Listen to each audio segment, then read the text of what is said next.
Hey guys, you know yourself that the world right now is focused on online. So I think it's a great opportunity to have an episode about digital marketing. So I sat with Adam Schlett, the CEO and founder of SafeReach, to talk about digital marketing.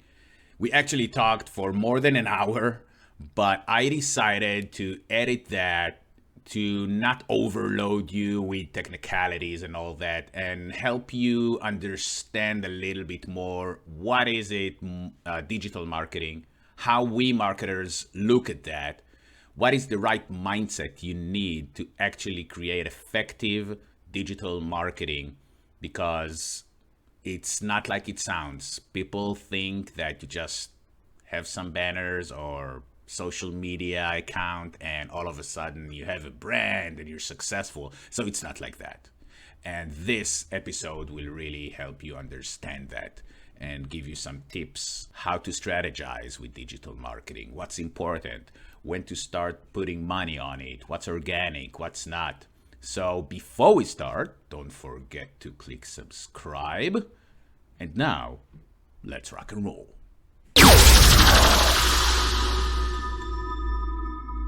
Hey guys, Adam, what's up? What's going on, Dino? So Adam Schlatt is the CEO, the owner of SafeReach, right? Yeah, we've recently adopted the C titles. I started it around 3 years ago with my partner. We own a couple media companies. We own two advertising agencies essentially, and we've gone from small little internet startup that's running out of our houses to now we're starting to staff and grow. So CEO technically, but I started it. Yeah, and the founder, CEO, whatever you want to call me. Super cool. Yeah, and I actually saw you guys grow. I think we talked early 2019, and now we're in July, pretty much 2020. And SafeReach is very focused on the cannabis industry, right? Yep, I was fortunate to land in the programmatic, in the data world, in the digital marketing world around 12 years ago. I've been fortunate enough to have been a cannabis enthusiast since I blew out my shoulder in high school wrestling and started smoking pretty much every day since then. Not pretty much every day since then. And we saw a need. Obviously, everyone sees the cannabis market growing and sees a financial opportunity, and it just seemed like a problem that no one was solving for outside of a few more crude tools that have value. But I think, the reality is this is big business. I was fortunate enough to have the right friends, peers, and knowledge of resources to kind of put together solutions I think that brands still really aren't thinking about. We know a lot about data in a marketing context. Data is a lot of things to a lot of people, and we know a lot around local media strategy just from my past lives with my partner. Yeah, I really like data. I think that the numbers usually don't lie, and I like to dig deep and see what the numbers telling me about intangible stuff, like why do they do that? Why did they leave the page? Why they didn't click? What make them come back? Why did they spend so much time here and there and that? And we're going to talk about marketing and data and advertising, not only for cannabis today, because what you guys are doing and the information, the knowledge that you have is not specific for cannabis, but we will touch some tips for cannabis. So first of all, let's talk about something I like to call the dual strategies when it comes to marketing and advertising, mainly online through, organic, social, banners, ads, and all that. And the idea is to have two strategies. One is for brand awareness, and one is for conversions, actually creating sales, right? Yep. And we prior to the podcast, we talked a lot about this. And a big misconception that it's like I turn on a banner ad campaign and I start selling stuff. And like the ROAS is the Bible, period, end of story, return on ad spend. And while there are brands, there are products that can do that. Seldom are they brands. And the brands that do have the leverage to think about that typically have a brand that they've already built. I think that brands need to think about an investment in growing the awareness, to your point, and then once they have that, then there should be an allocation of budget that should be more straightforward and sales focused. Conversion metric typically implies a sale, right? Like an ROI event. Branding conversion metrics could be an email capture, it could be a social follow, it could be just the ability to retain communication with that person and amplify your reach within that person's audience. So yes, you can't just jump right to sales. You can if you don't have a brand. You will most likely fail. You and I were talking before the podcast how we're both motorcycle enthusiasts, right? Yeah. And you saw the helmet behind me. You name dropped two brands, Simpson and Biltwell. Yeah. And Simpson's a legacy brand that's been around forever. Biltwell's a newer brand, but they are a brand. They have a broad, like you knew Biltwell just by looking at the helmet.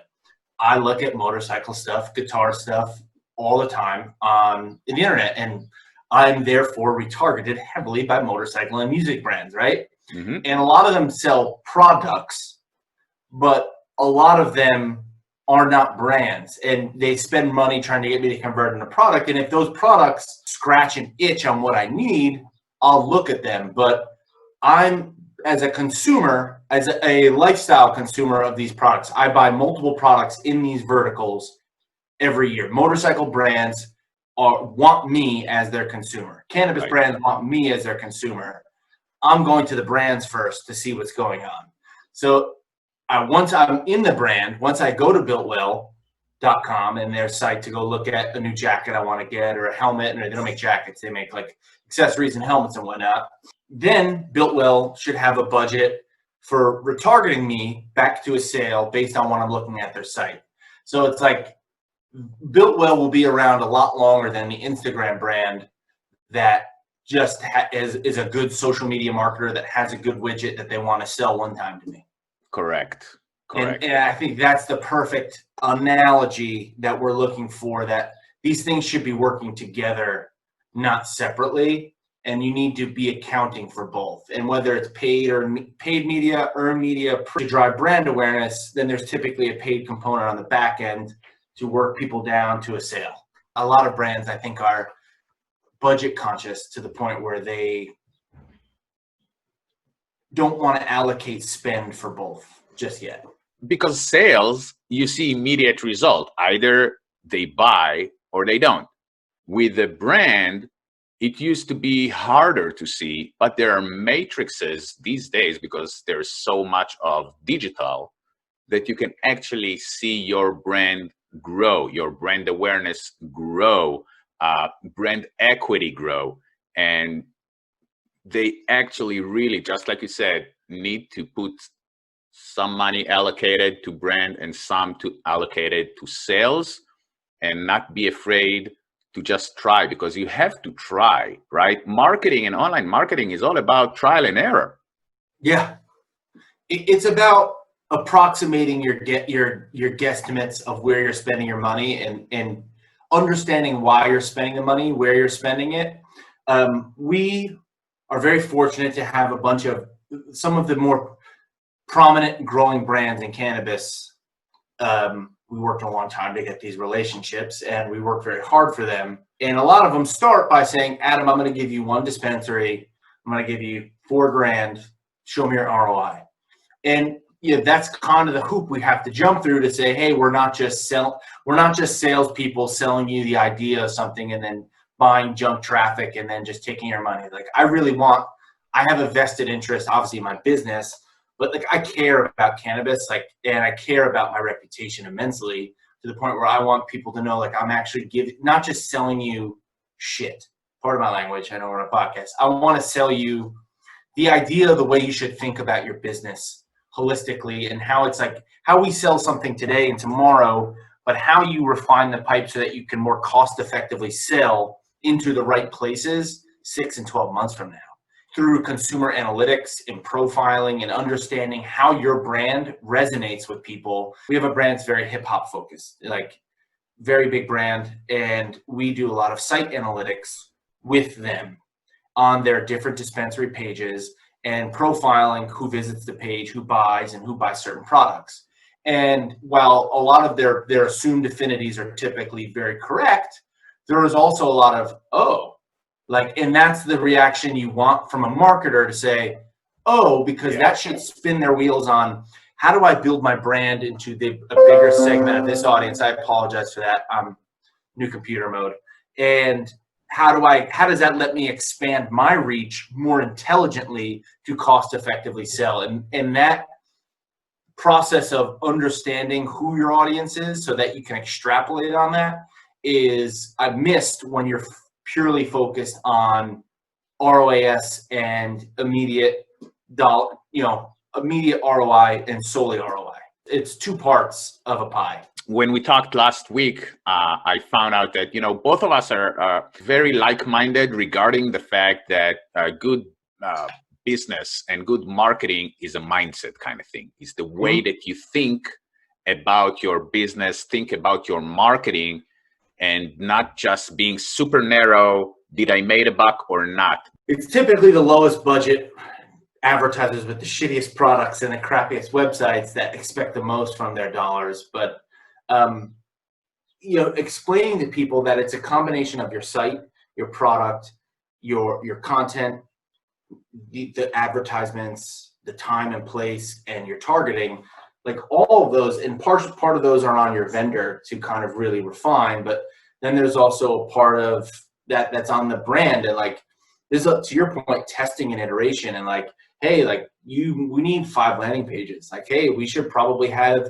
12 different call to actions and a different sets of creatives with different color styles. And then we should use at the end of 30 days, we should say this really worked, this didn't work, so that you build and evolve that process. Because even I've worked with the biggest of the big brands in the non-cannabis world, and we work with some of the biggest in cannabis, that's a process of understanding what works, who our customer is, and what resonates with them. And it changes, particularly now where in cannabis, like COVID has been terrible, but it's made a lot of businesses realize, just not for the current climate, but I think it accelerated the need to realize, like, hey, the digital to retail experience of brand discovery, shopping, and then purchasing need to be holding hands. And This forced a lot of dispensaries to say, hey, like, we need that consistency yesterday, because that's where people engaged, right? Like, people, who knows how long till people go back into a retail store. So it's like, and then what content do you put on the page? What do you use to get people to that page? What do they buy when they're on the page? What do the people who spend a ton of money versus low dollar people look like, and what drove them to the page? What are the demographic differences between your high volume, high dollar, or high frequency purchasers versus your infrequent purchasers? What reactivates them? And like, if you're not actively working to understand these things, you're not setting yourself up to win. One of the things that I say a lot is focus, differentiation, and targeting. You have to do that. So if you're trying to target all the consumers, because all the consumers can use this, you're in for a fall. And I love the fact that you guys can base different campaigns on data, on super targeted demographics and psychographics. And even if you don't initially have all the numbers and all the data very clear to you, you can understand it with time, just like you said, and maximize this whole every dollar. The point is to get smarter about who you're trying to talk to, and then get more cost effective at talking to them. We use the word, I'm looking in the back, I love the rule of threes, like who, what, why. Who do you want to talk to? What do you want to talk to them about? And I use how. How are we validating the effectiveness of that conversation? And like, if we can't answer that, or at least that should be the basis for every marketing conversation you have. Like, and when your answers are incredibly vague and simplistic, I want to speak to people who want to buy CBD. I want to speak to anybody in the US. Like, dude, do you know how many people? The breadth of consumer types within cannabis and within CBD are so vast, and the amount of brands and products to service niches of those segments is highly competitive. So if you don't know who you want to talk to, and at least be able to understand with some solidified like accuracy of like, or in confidence in intent that, you know, these are my consumers, I think people are in for an expensive headache. You usually see those companies and businesses just, you know, go under because they lack focus. And it's not only in cannabis, it's all over. Whatever it is, if it's a pizzeria, a pizzeria in Hollywood, and I asked him, so who is your target customer? Whoever is hungry. I told him, good luck. Yeah, see you, buddy. I can't help you.